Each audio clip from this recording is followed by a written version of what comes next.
L'annonce fit l'effet d'un coup de tonnerre se répercutant dans toute la Grande-Bretagne et au-delà ébranlant la confiance dans la stabilité de la monarchie. La déclaration du palais soigneusement formulée était concise sans fioriture, mais d'une gravité indéniable. Les observateurs ont décrit un silence qui s'est installé non seulement à Buckingham Palace, mais aussi dans les salons, les salles de rédaction et les parlements. Pour une monarchie qui a prospéré grâce à la continuité et au rituel, la confirmation soudaine de la santé fragile du roi Charles a souligné la vulnérabilité d'une institution liée par des siècles de tradition. Aucun raffinement cérémoniel ne pouvait masquer la réalité, un changement était déjà en cours. La presse habituée depuis longtemps aux mises à jour mesurées sentait que la situation était différente.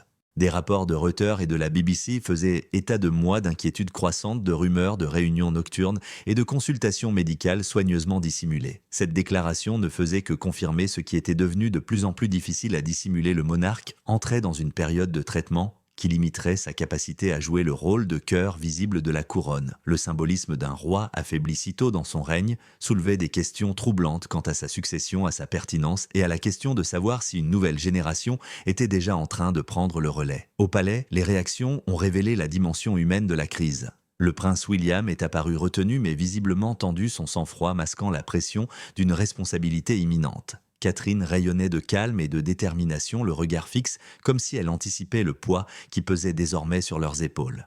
Les images du couple ont rapidement circulé, amplifiées par les réseaux sociaux qui ont établi des comparaisons avec la grâce et l'empathie autrefois incarnées par la princesse Diana. L'annonce de l'initiative Diana, peu après, n'était pas fortuite. Elle marquait un tournant passant de l'ombre de l'incertitude à la projection d'un renouveau, une tentative de transformer l'anxiété en récit d'espoir. Cette initiative, baptisée du nom de la princesse dont la compassion s'était gravée dans la conscience nationale, était présentée comme un programme de réforme. Au-delà de ses objectifs caritatifs, il s'agissait d'un geste calculé, liant l'avenir de la monarchie à une figure d'affection durable. Comme l'a souligné DW dans une analyse récente, invoquer l'héritage de Diana était à la fois un hommage et une stratégie politique liant la couronne à une autorité morale à laquelle le public a toujours confiance.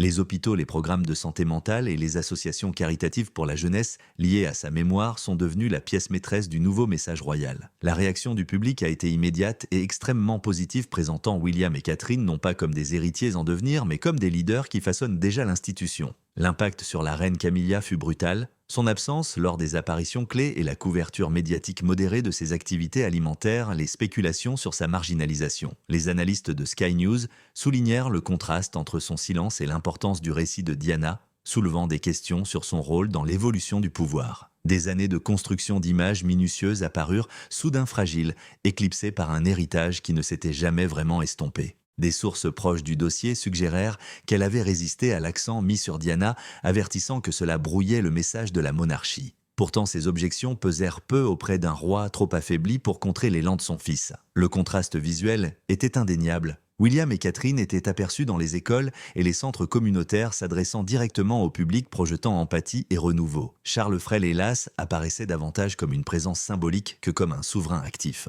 L'absence de Camilla fut interprétée non comme une stratégie mais comme un repli. L'élan s'était résolument tourné vers le jeune couple. Même les médias internationaux d'Al Jazeera à Defense News commencèrent à présenter la monarchie britannique comme entrant dans une ère de transition où le changement générationnel n'était plus hypothétique mais se déroulait en temps réel. En coulisses, des rapports faisaient état de nuits blanches et de discussions tendues entre courtisans. Les conseillers se retrouvèrent à réévaluer leur loyauté, rédigeant des discours plus en phase avec les priorités de Guillaume que celles de Charles. Le palais de Kensington devint de plus en plus le centre des décisions, tandis que Clarence House s'effaçait. Il ne s'agissait pas d'une rébellion, mais d'une indéniable redistribution d'influence. Comme l'observait Jane's Defense Weekly lors d'une incursion inhabituelle dans les affaires royales, ce changement discret ressemblait davantage à un repositionnement stratégique qu'à une rupture totale. Le contexte mondial n'a fait qu'aggraver le drame.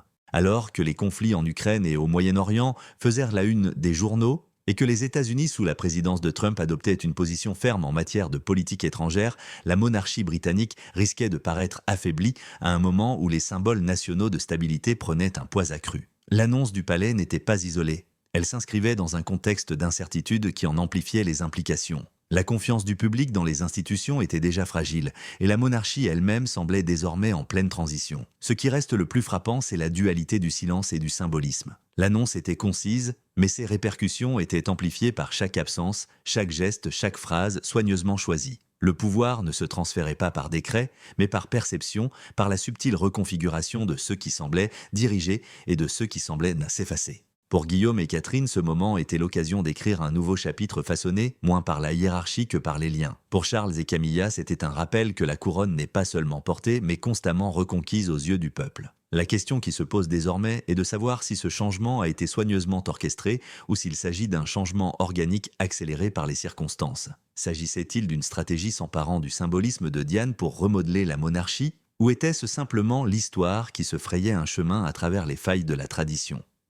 La vérité se situe probablement quelque part entre les deux, mais l'effet est clair. Une annonce tragique est devenue le catalyseur d'une redistribution silencieuse du pouvoir royal qui définira la monarchie pour les années à venir. L'initiative Diana n'a pas été un geste cérémoniel, mais un tournant décisif vers la modernité. Guillaume et Catherine l'ont dévoilée avec une clarté mesurée, la présentant comme une plateforme pour aborder la santé mentale, l'engagement communautaire et la transparence au sein de la royauté. Pourtant, le symbolisme dépassait le programme officiel. En invoquant Diana, ils ont lié le renouveau de la monarchie à une figure restée profondément ancrée dans la mémoire collective. Pour de nombreux Britanniques, Diana n'avait jamais été une simple princesse du passé. Elle représentait une référence durable en matière d'empathie, d'accessibilité et de défiance envers les traditions rigides. Les médias ont rapidement mis en lumière ce lien calculé. Reuters a rapporté comment des extraits des visites emblématiques de Diana à l'hôpital et des interviews franches ont inondé les réseaux sociaux quelques heures après l'annonce. Le Guardian a souligné l'importance générationnelle, décrivant comment un public plus jeune n'ayant jamais vu Diana vivante l'a accueillie comme une référence culturelle grâce à cette initiative. Le cadrage était sans équivoque. William et Catherine ne se contentaient pas d'honorer l'héritage de Diana. Ils le réactivaient activement, insufflant son esprit au présent et le projetant dans l'avenir de la monarchie. L'accueil reçu confirma la force de cette stratégie. Les foules présentes aux abords des événements publics acclamèrent les références à Diana, tandis que les sondages cités par la BBC indiquaient une forte hausse de la cote de popularité de William et Catherine. Leur leadership semblait fondé non sur une autorité formelle, mais sur un capital moral hérité du souvenir de Diana. Plus qu'un hommage, c'était une forme de soft power qui remodela l'image de la monarchie à une époque où l'incertitude entourant la santé de Charles laissait un vide d'autorité. Mais l'initiative comportait aussi un aspect cinglant. Elle révélait la fragilité persistante de la réputation publique de la reine Camilla. Après des années de réhabilitation minutieuse, son image s'était quelque peu stabilisée après le couronnement de mai 2023. Mais avec le retour de l'héritage de Diana sous les projecteurs, Camilla risquait une fois de plus d'être éclipsée par un fantôme qui n'avait jamais perdu son influence. Les commentateurs de Sky News ont interprété cela comme un effacement symbolique, observant comment son absence des apparitions clés coïncidait avec l'essor de l'initiative. Pour beaucoup, cela donnait l'impression que le récit était réécrit pour minimiser sa pertinence. Le palais lui-même semblait divisé. Les courtisans proches de Guillaume et Catherine mettèrent l'accent sur la réforme et l'engagement public, tandis que ceux plus proches de Charles et Camilla prônaient la continuité. Mais la dynamique penchait fortement en faveur du jeune couple. Le Times rapporta que de nombreux discours prononcés au nom du roi avaient en réalité été rédigés avec une contribution substantielle de Guillaume et Catherine. Leurs empreintes étaient visibles dans un langage mettant l'accent sur l'empathie, le renouveau et le service aux citoyens. Charles demeurait la figure de proue officielle, mais le ton de la monarchie évoluait rapidement sous l'influence de ses héritiers. Ce changement comportait à la fois des opportunités et des risques. D'un côté, il renouait le lien entre la monarchie et l'opinion publique à un moment où de nombreuses institutions perdaient confiance. De l'autre, il risquait de mettre en lumière des fractures internes. Des analystes de la Deutsche Welle ont noté qu'en accordant une place aussi importante à Diana, Guillaume et Catherine rouvraient involontairement des blessures que Charles avait passé des décennies à tenter de refermer. Chaque acclamation pour cette initiative rappelait également la douleur et les controverses du passé, ravivant des questions non résolues sur la relation du roi avec Diana et le coût de cette histoire. La couverture médiatique internationale a amplifié cette perception. Al Jazeera a décrit l'initiative comme un acte stratégique de commémoration, la reliant aux débats mondiaux sur la manière dont les monarchies maintiennent leur légitimité dans les démocraties modernes. Parallèlement, les commentaires de Defense News, bien que centrés sur les affaires militaires, ont souligné l'importance symbolique de l'image publique de la monarchie en cette période d'instabilité géopolitique. La monarchie n'était pas seulement une institution nationale, c'était aussi un outil de soft power projetant la stabilité à l'étranger. En ravivant l'écho international de Diana, William et Catherine ont étendu leur influence au-delà des frontières britanniques.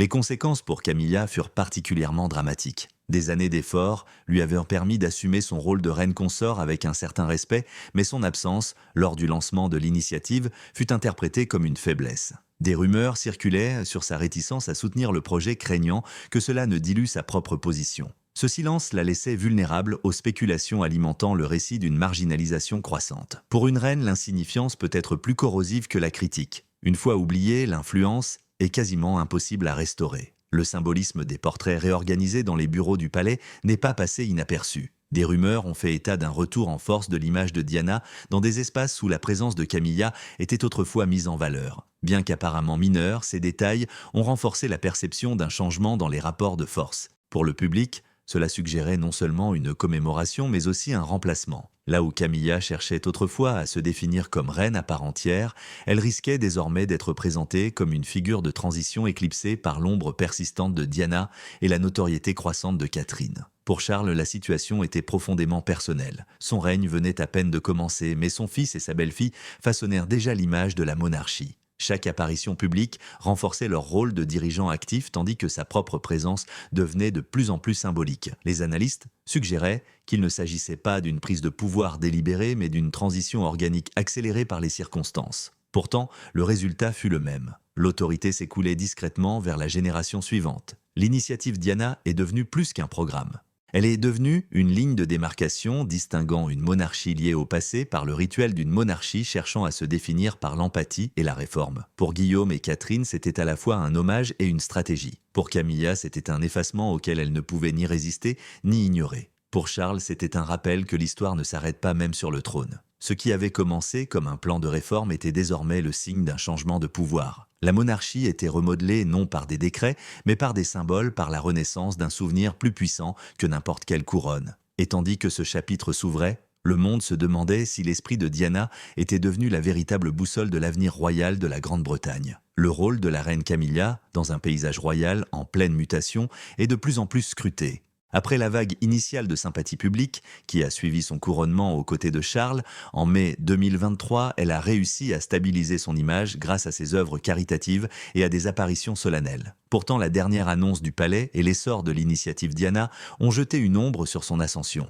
Alors que William et Catherine s'affirmaient comme des symboles de renouveau, Camilla semblait absente des engagements publics critiques, créant une impression de repli plutôt que de résilience. Les analystes de la presse britannique et européenne ont souligné que son silence était interprété non pas comme une marque de dignité, mais comme une marginalisation, ce qui soulève la question de savoir si son influence au sein de la monarchie était en train de diminuer au moment même où l'institution traversait sa plus grande épreuve de stabilité. Les observateurs ont noté que l'absence de Camilla aux événements de l'été coïncidait avec ses problèmes de santé signalés. Bien que les communications officielles aient fait état de traitements de routine, les commentateurs de chaînes comme ITV et DW ont remarqué que le moment semblait étrangement proche du dévoilement de l'initiative Diana. Cette coïncidence a alimenté les spéculations selon lesquelles elle aurait délibérément choisi de se retirer soit par opposition personnelle à l'initiative, soit parce qu'elle reconnaissait ne pas pouvoir rivaliser avec la puissance de l'héritage de Diana. Quoi qu'il en soit, cette image l'a exposée. Le discours public est rapidement passé de la sympathie au doute et les gros titres se sont demandé sans détour si la reine consort était écartée de l'histoire royale.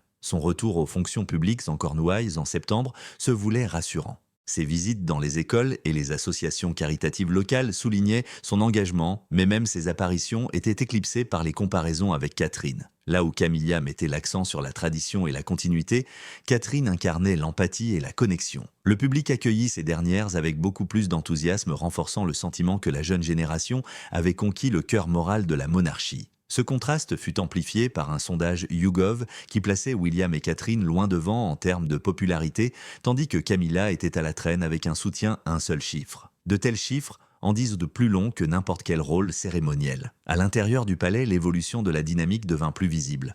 Les courtisans habitués à osciller entre Clarence House et le palais de Kensington donnèrent de plus en plus la priorité aux jeunes couples. Des membres du personnel divulguèrent à la presse que les discours rédigés au nom de Charles portaient souvent l'empreinte stylistique de Guillaume, reflet de son influence croissante dans la prise de décision. Camilla, autrefois considérée comme une partenaire essentielle dans la conduite du règne de Charles, vit son rôle se réduire tant dans la perception que dans la pratique. Ses proches furent réaffectés ou mis à la retraite, la laissant avec un cercle de conseillers plus restreint. Même Rémil, son sanctuaire privé dans le Wiltshire, devint un sujet d'intrigue des rumeurs circulant au sujet de documents sensibles découverts là, bien que ces allégations restèrent non vérifiées. Cette érosion de l'influence n'était pas seulement une question d'apparence. Elle reflétait un changement plus profond dans l'équilibre des pouvoirs de la monarchie. Charles étant handicapé par la maladie et Guillaume assumant davantage de responsabilités, la voix de la reine consort pesait naturellement moins. Pourtant, dans une institution où le symbolisme définit l'autorité, le sentiment d'insignifiance peut être dévastateur. Des analystes de la BBC ont décrit ce phénomène comme une mise à l'écart silencieuse, un processus orchestré, non pas par l'hostilité, mais par l'importance naturelle des attentes du public envers Guillaume et Catherine. Plus le public les accueillait favorablement, plus Camilla semblait s'effacer. Les médias internationaux ont également pris note de cette dynamique. Reuters a décrit cette dynamique comme un changement générationnel accéléré par la crise. Al Jazeera a suggéré que les difficultés de Camilla reflétaient celles d'autres consorts européens qui peinaient à affirmer leur individualité face à des héritiers populaires. Des comparaisons ont été établies avec la reine Laetitia d'Espagne, qui a bâti son influence grâce à son charisme personnel, et la reine Mathilde de Belgique, dont la visibilité a renforcé le règne de son mari. Face à de tels critères, l'approche plus discrète de Camilla paraissait de plus en plus désuète. La tension dépassait les positions personnelles. Elle avait des implications stratégiques pour la monarchie elle-même. Une maison divisée entre un monarque symbolique, un consort marginalisé et un héritier ascendant risquait de projeter une certaine instabilité. Alors que la Grande-Bretagne naviguait dans un environnement mondial turbulent de la guerre en Ukraine, aux tensions accrues au Moyen-Orient, l'image de la monarchie comme pilier de la continuité était plus importante que jamais. Les analystes de Defense News ont souligné que même les institutions cérémonielles contribuaient à la résilience nationale, façonnant la perception de la stabilité du Royaume-Uni par les alliés et les adversaires. Dans ce contexte, la perception de discorde au sein de la famille royale avait des conséquences bien au-delà des tabloïds. Pourtant, Camilla ne manquait pas de résilience. Ses décennies de survie malgré les scandales, les critiques et les diffamations lui avaient forgé une endurance à toute épreuve. Ceux qui la connaissaient soulignaient qu'elle ne s'effacerait probablement pas sans bruit quel que soit le contexte actuel. Ses partisans soulignaient son soutien constant à des programmes d'alphabétisation et à des associations caritatives de lutte contre les violences conjugales comme preuve d'un engagement durable. Pourtant, le discours public était moins clément. Une fois que la monarchie a perduré et retrouvé sa visibilité, est extrêmement difficile. Le magnétisme durable du souvenir de Diana et l'attrait moderne de Catherine laissaient peu de place à Camilla pour se redéfinir. Le défi pour la monarchie consiste désormais à concilier ces images divergentes. D'un côté se tient Camilla la consort, dont la survie a toujours reposé sur la patience et la discrétion. De l'autre s'élèvent Guillaume et Catherine incarnant une vision de la monarchie ancrée dans l'empathie et le renouveau. Entre eux se trouve Charles affaibli mais toujours régnant, luttant pour assurer la continuité, tandis que sa famille redéfinit discrètement l'institution qui l'entoure. Cet équilibre fragile ne saurait durer indéfiniment. La monarchie se nourrit d'unité et le sentiment de fragmentation risque de saper la confiance du public. L'incertitude demeure quant à savoir si Camilla parviendra à réaffirmer sa pertinence ou si elle sera progressivement éclipsée par ses héritiers. Ce qui est clair, c'est que la monarchie est en train d'être remodelée non par des déclarations officielles, mais par la perception du public, une force aussi puissante que n'importe quelle couronne. L'avenir de la reine consort dépend désormais de sa capacité à s'adapter à un discours qui semble déterminé à la dépasser. La princesse Anne est depuis longtemps considérée comme l'incarnation du devoir au sein de la famille royale. Sa réputation repose sur une vie de discipline, une résilience discrète et un engagement indéfectible au service de la famille royale. Lorsque des questions ont surgi quant à l'avenir de la monarchie, sa voix a pesé non pas par sa force mais par sa constance. L'influence d'Anne n'est pas extravagante, mais elle trouve un profond écho auprès de ceux qui considèrent la monarchie comme une institution qui doit rester ancrée dans le service plutôt que dans le spectacle. Des articles de la Deutsche Welle ont souligné que la désapprobation mesurée d'Anne à l'égard de certaines orientations prises au sein du palais, notamment l'importance accordée à l'initiative Diana, reflétait son souci d'équilibre. Elle reconnaissait l'importance d'honorer l'héritage de Diana mais résistait à toute suggestion selon laquelle la monarchie devrait ancrer son avenir principalement dans la mémoire d'une seule figure. Pour Anne, la monarchie doit se projeter vers l'avenir en incarnant la stabilité et la continuité, plutôt que de donner l'impression de réécrire l'histoire par une mémoire sélective. La position d'Anne n'a pas été exempte de tensions. Sa relation avec Camilla a toujours été complexe, ancrée dans des décennies de contexte personnel et historique. Pourtant, les critiques d'Anne sont rarement personnelles. Elles reposent sur sa conviction que la monarchie doit rester transparente dans son service. Lorsqu'elle s'interrogeait sur la visibilité de Camilla ou sur la domination croissante de Guillaume et Catherine, ce n'était pas par rivalité mais par principe. Ces interventions, aussi subtiles soient-elles, rappelaient au public et au palais que la monarchie risquait de perdre sa cohérence si des discours contradictoires se développaient sans contrôle. Le poids historique d'Anne confère à ses paroles une force supplémentaire. Bien avant l'accession au trône de Charles, elle était reconnue comme l'une des membres les plus dévouées de la famille royale, accomplissant chaque année des centaines d'engagements sans tambour ni trompette. Son endurance lui a permis de résister aux périodes difficiles, que ce soit lors des divorces des années 1990 au lendemain de la mort de Diana en 1997 ou des controverses entourant le prince Andrew.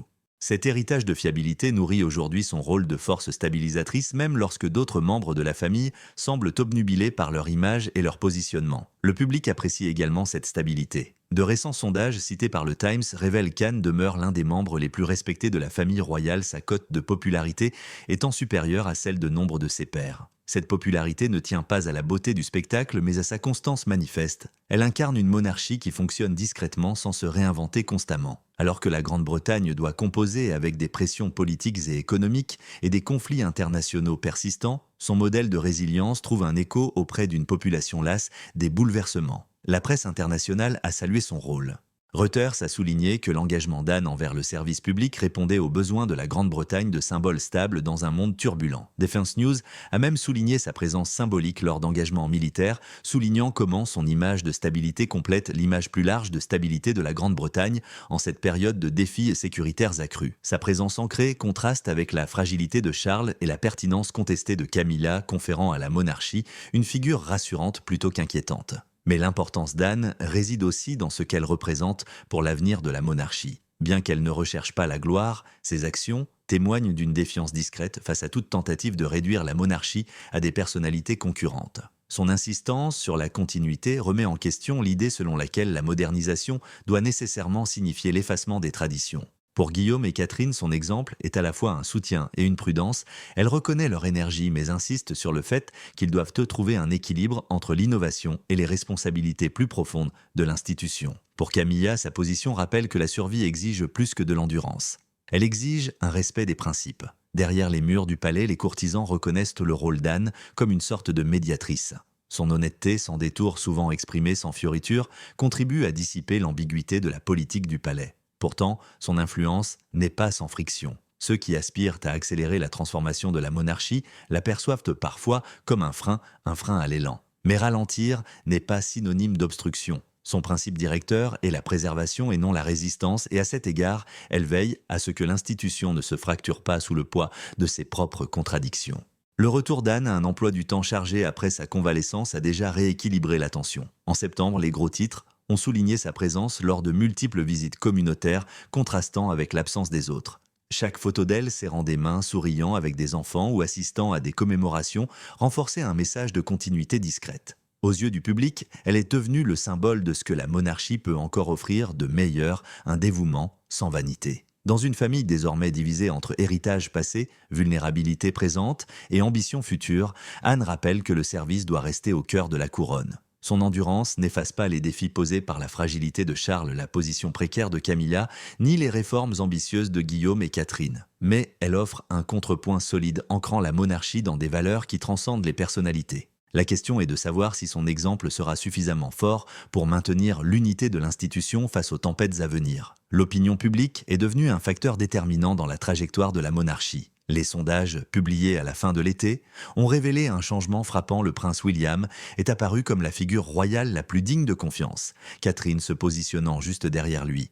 Ensemble, ils bénéficiaient d'un niveau d'approbation qui éclipsait celui d'autres membres importants de la famille royale, notamment le roi et la reine consort. Pour une institution dont la légitimité repose fortement sur l'opinion publique, ce déséquilibre était significatif. L'image de la monarchie était ainsi remodelée par la perception autant que par les cérémonies, la nouvelle génération étant de plus en plus perçue comme l'incarnation de la continuité et de la pertinence. Ce soutien croissant fut renforcé par des apparitions publiques soigneusement orchestrées. Les visites de Catherine à l'hôpital et ses engagements scolaires reflétaient une chaleur et une modernité qui se retrouvaient souvent dans les gros titres des médias, la décrivant comme une figure stabilisatrice pour la maison royale. Les discours de William étaient axés sur le service, l'empathie et la résilience des qualités qui trouvaient un écho dans une Grande-Bretagne aux prises avec des difficultés économiques et une incertitude géopolitique. Le Guardian soulignait que leur style de leadership semblait accessible, comblant le fossé entre tradition et attentes contemporaines. Cette accessibilité leur conférait une autorité morale qui allait au-delà de leur titre,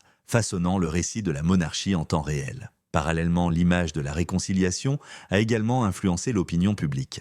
Lorsque le prince Harry est brièvement revenu au Royaume-Uni début septembre et a partagé le thé avec le roi, cette rencontre a été décrite par Reuters et la BBC comme un geste symbolique de réconciliation familiale. La rencontre a été brève et largement privée, mais son importance réside dans le message qu'elle a envoyé au public. Même dans un contexte de tension et d'incertitude, la famille royale a cherché à projeter son unité. Ces moments, bien que modestes, ont contribué à tempérer les discours de division et ont rappelé au public que la monarchie demeure une institution collective plutôt qu'un ensemble de factions rivales. Pourtant, cette dynamique de perception comportait également des risques. L'accent mis sur Guillaume et Catherine, figure du renouveau, donnait l'impression d'une monarchie qui dépassait déjà Charles et Camilla. Les analystes de la Deutsche Welle avertissaient que ce déséquilibre risquait de saper l'autorité du roi, le réduisant à un rôle symbolique avant même qu'il ne choisisse de se retirer. Le danger ne résidait pas dans la rébellion, mais dans la redondance, une situation où la présence du souverain se ferait cérémonielle tandis que l'influence basculerait inexorablement vers les héritiers. Cette dérive silencieuse de l'autorité façonnée par l'opinion publique, plutôt que par décret, plaçait la monarchie en territoire inconnu. La presse a capitalisé sur ce récit, présentant William et Catherine comme un couple d'avenir. Les gros titres du Times les ont décrits comme des dirigeants actifs plutôt que des héritiers en puissance, tandis que Sky News a souligné leur déploiement stratégique de l'héritage de Diana comme un outil de modernisation. Les médias internationaux ont fait écho à ce discours. Al Jazeera a rapporté que le public mondial considérait le couple comme une source de soft power pour la Grande-Bretagne, offrant une forme de stabilité contrastant avec l'instabilité politique nationale et internationale. L'image de la monarchie, autrefois étroitement liée à Charles, était désormais de plus en plus associée à des héritiers qui projetèrent leur importance par l'action plutôt que par le rituel. Dans ce contexte, la position de Camilla demeurait vulnérable.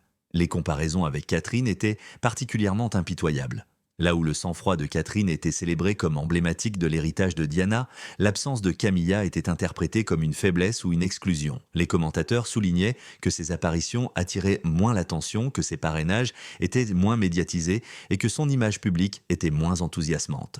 Même si elle tentait de maintenir son rôle par un service discret, le récit du déclin éclipsait ses efforts. Pour une reine consort, cette érosion de visibilité avait des conséquences difficiles à inverser. Le rôle mondial de la monarchie a encore compliqué cette dynamique. Avec la guerre en cours en Ukraine, la reprise du conflit au Moyen-Orient et l'exacerbation de la rivalité entre les États-Unis et la Chine, la monarchie britannique a servi de symbole de continuité en ces temps incertains. Les analystes de Defense News et de Jane's Defense Weekly ont soutenu que la perception publique de l'unité et de la force au sein de la famille royale importait non seulement au niveau national, mais aussi international. Une monarchie divisée par les perceptions risquait de nuire à l'image de la Grande-Bretagne à l'étranger, en particulier à un moment où les alliances avec l'OTAN et les partenaires transatlantiques exigeaient stabilité tant sur le plan symbolique que politique.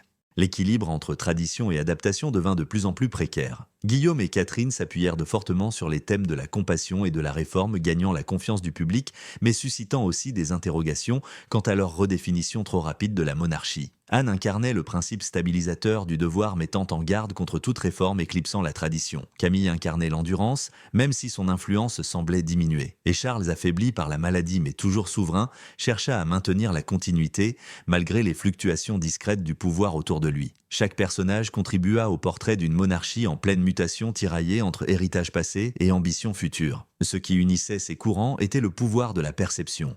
La foule acclamant la remarque discrète de Catherine, cette œuvre porte sur l'avenir que nous construisons ensemble, l'interpréta à la fois comme une vision et une réprimande, la projetant comme la voie du changement. La brève réconciliation de Harry avec son père, bien que fugace, fut interprétée comme un signe de stabilité. Le retour d'Anne à un emploi du temps chargé après sa guérison fut perçu comme une confirmation que le service restait au cœur de la monarchie. Et l'inauguration de l'hôpital de Charles, menée malgré son traitement, fut perçue comme un témoignage de résilience. Chaque geste, chaque mot devint un marqueur de l'influence qu'il exerçait. La monarchie se trouve ainsi à un carrefour défini moins par la succession formelle que par le récit. Les héritiers se positionnent comme l'avenir le consort peine à affirmer sa pertinence et le souverain lutte pour préserver sa dignité malgré sa fragilité personnelle. Pour le public, ce qui compte n'est pas l'équilibre précis des devoirs, mais la perception de qui incarne véritablement la couronne. Et cette perception penche de plus en plus en faveur de Guillaume et Catherine. La monarchie traverse aujourd'hui une période délicate où le présent doit être géré avec prudence, tandis que l'avenir se dessine discrètement. Le roi Charles demeure souverain, mais son traitement et sa santé fragile ont redéfini le rythme de son règne. Ses apparitions se font plus rares, et chacune est analysée pour déceler les signes de force ou de déclin. Lorsqu'il assista à l'inauguration d'un nouveau service hospitalier au début de l'automne, des photographies le montrèrent plus amaigri mais déterminé, serrant la main du personnel et des patients. Le symbolisme était puissant. Même si la maladie limitait son emploi du temps, il insista pour projeter la continuité, affirmant que la monarchie demeurait intacte.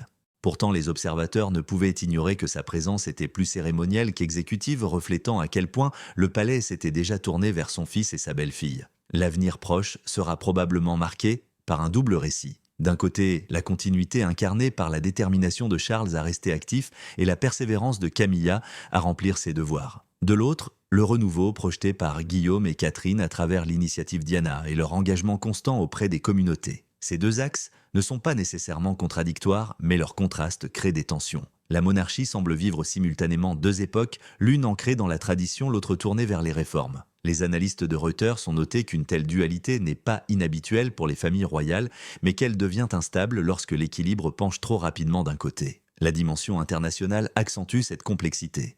Alors que la guerre en Ukraine se poursuit et que les alliés occidentaux débattent de stratégies à long terme, la monarchie britannique demeure un symbole de résilience et de soft power. La couverture de la Deutsche Welle a souligné que la maladie de Charles coïncidait avec une période d'instabilité géopolitique, renforçant encore davantage la perception publique de l'unité royale. Lorsque le président Trump a réaffirmé ses engagements envers l'OTAN à la fin de l'été, les médias ont souligné la présence de William et Catherine lors des commémorations, les présentant comme le symbole de la fermeté britannique. Le sous-entendu était clair, si Charles conservait une autorité symbolique, les héritiers étaient de plus en plus positionnés comme les représentants actifs de la monarchie à l'étranger. Sur le plan intérieur, le palais doit composer avec l'image d'un foyer divisé. L'absence de Camilla à plusieurs engagements ces derniers mois, officiellement attribuée à une infection pulmonaire, a ouvert la voie aux spéculations. Les tabloïds se sont demandé si elle se retirait volontairement ou si elle était discrètement mise à l'écart. Parallèlement, William et Catherine comblaient ce vide par un programme quasi incessant d'apparitions publiques. Chaque visite dans une école, un hôpital ou une association caritative renforçait leur image de leader, incarnant l'héritage de compassion de Diana. Le contraste était inévitable, et aux yeux de l'opinion publique, la perception compte souvent plus que les explications officielles. La présence constante de la princesse Anne offre un contrepoids. Son rétablissement et son retour au service ont souligné son rôle de guide de la monarchie. Si elle n'a pas cherché à rivaliser avec l'élan narratif de William et Catherine, sa fiabilité rassure le public et le palais sur le fait que le devoir demeure le pilier central du service royal. La couverture médiatique internationale de la BBC à Al Jazeera a souligné l'importance d'Anne, la présentant comme une gardienne de la continuité au sein d'une famille de plus en plus marquée par les transitions générationnelles. L'incertitude demeure quant à la manière dont ces éléments s'intégreront à l'histoire à long terme de la monarchie. Si la santé de Charles continue de le limiter, le processus de délégation progressive deviendra plus visible. Des conseillers laissent déjà entendre que les discours autrefois examinés par le roi sont désormais davantage influencés par Guillaume. Les courtisans reconnaissent discrètement que le palais de Kensington est devenu un pôle d'influence. Il ne s'agit peut-être pas d'un transfert de pouvoir officiel, mais il témoigne d'une restructuration discrète de l'autorité. La résilience de la monarchie réside dans sa capacité à s'adapter sans annoncer de changement, mais le rythme actuel suggère que l'adaptation s'accélère. Le danger réside dans la perception d'une fragmentation. Si le public perçoit Camilla comme marginalisée, Charles comme affaibli, et Guillaume et Catherine comme dominants, la monarchie risque d'apparaître fracturée. Pourtant, cette même dynamique pourrait aussi la renforcer si elle est gérée avec prudence. En présentant un récit de coopération générationnelle plutôt que de rivalité, la famille royale pourrait présenter la situation actuelle comme une transition harmonieuse plutôt qu'une crise. Beaucoup dépendra de la manière dont elle reconnaîtra ouvertement les limites du roi et de la manière dont elle intégrera habilement les héritiers dans les fonctions officielles sans compromettre son rôle.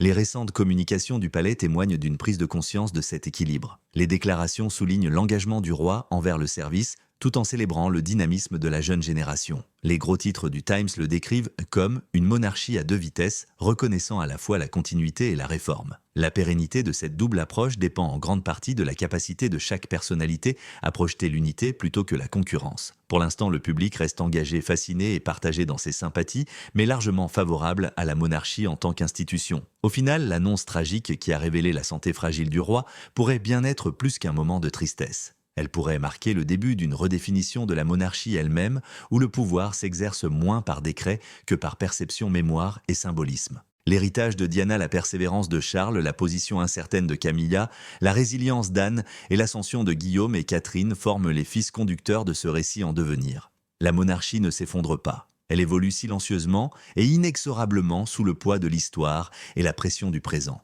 Le monde entier observe, et à chaque apparition, chaque silence, chaque mot soigneusement choisi, l'histoire de la couronne britannique continue de se réécrire en temps réel.